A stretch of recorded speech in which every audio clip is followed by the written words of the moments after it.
Yes, actually we will try and get a mutual fund guy because they will know where the shoe bites and does not bite. Rashesh Shah is with us. I mean, Rashesh, do you think the NBFC bonds will find buyers now because LTRO money is coming? I think LTRO is going to help the bond market overall, and for NBFCs, obviously, the bond market is almost, they get half the money from bonds and half from banks.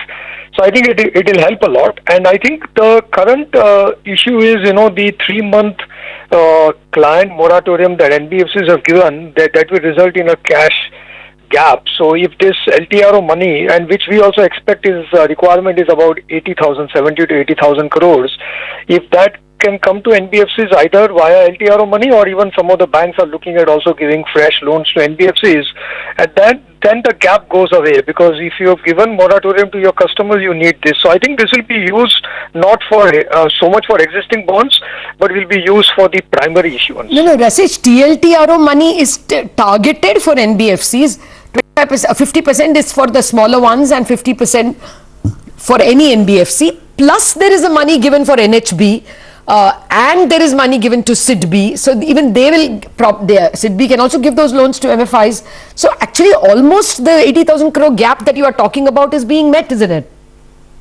Yes, I'm not sure whether the 50% is NBFCs and the other is 50% is smaller. I didn't hear it properly, but if the entire 50,000 is only for NBFCs, that's a good thing. I understood that the entire 50 is for the way the earlier LTRO was, but out of this 50, 25 should go towards NBFCs and MFIs and all. So that is how I saw it, because even the corporates are in the market to borrow money, and as you have seen, all the large corporates also expecting a cash crunch. So everybody is in the market. Okay, I will get that clarified. I got the impression that this is targeted to NBFCs, but I would get it is targeted to NBFCs, this entire TLTRO, 50,000 crore, of which half will have to go to the smaller ones. That's how I understood it, but I'll get it clarified in a minute.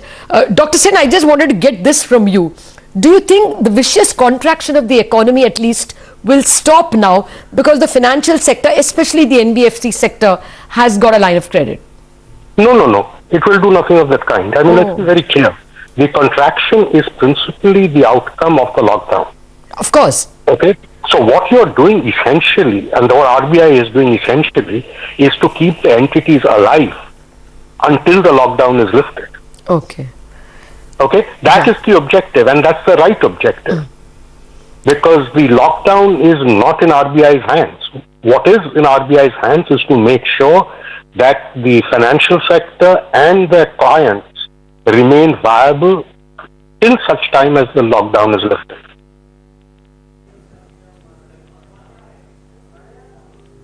Hello?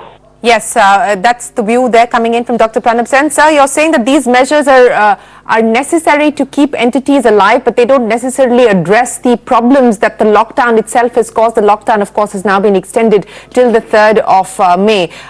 Partial relaxations will kick in from the 20th of April. We will have to see how that plays out. But Rashesh, let me come back to you because, I think for all companies at this point in time, they are awaiting clarity by way of the circular to really understand the operational guidelines. But Rashesh, back to you now in terms of how this changes the landscape in light of the second stage of measures that the RBI has now unveiled. So I think the good thing is RBI has shown that they will take steps as required, and as he very clearly said, the governor, that this is not the last of that, and he kept on emphasizing that if more is required, we'll do that. Even the allocations to NABARD and NHB and all, they said if they need more money, we will give them.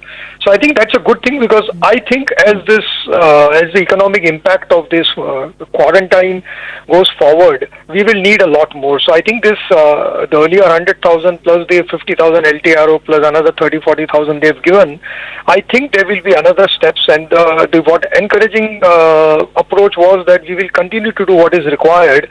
As you know, Dr. Sen also said, I think this is required to keep things at least on status quo, because I think liquidity is going to matter for everybody, every corporate, because most corporates you're talking to, their cash inflows have become 5 to 10% of normal, but the cash outflows are still 40-50% of normal because people are paying salaries and all that.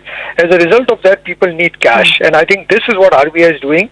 Then government will have to step in to get a stimulus to get the economy started and risk taking and investment started, but that will be follow through. I think the next 3 months RBI will continue to make sure that at least the liquidity issue is solved. No, that's right. Actually, Dr. Pranab Sen and several others were also pointing, even Mr. Khan was pointing out that maybe you have to give more credit, working capital limits have to be increased for everybody, cash credit. I think Dr. Sen told us last time in the interview that it should be mandatory because banks would be risk averse, but people would have used all their reserves and therefore their working capital will double. Isn't that, Dr. Sen? There was no announcement on that. No, there's no need to make that announcement.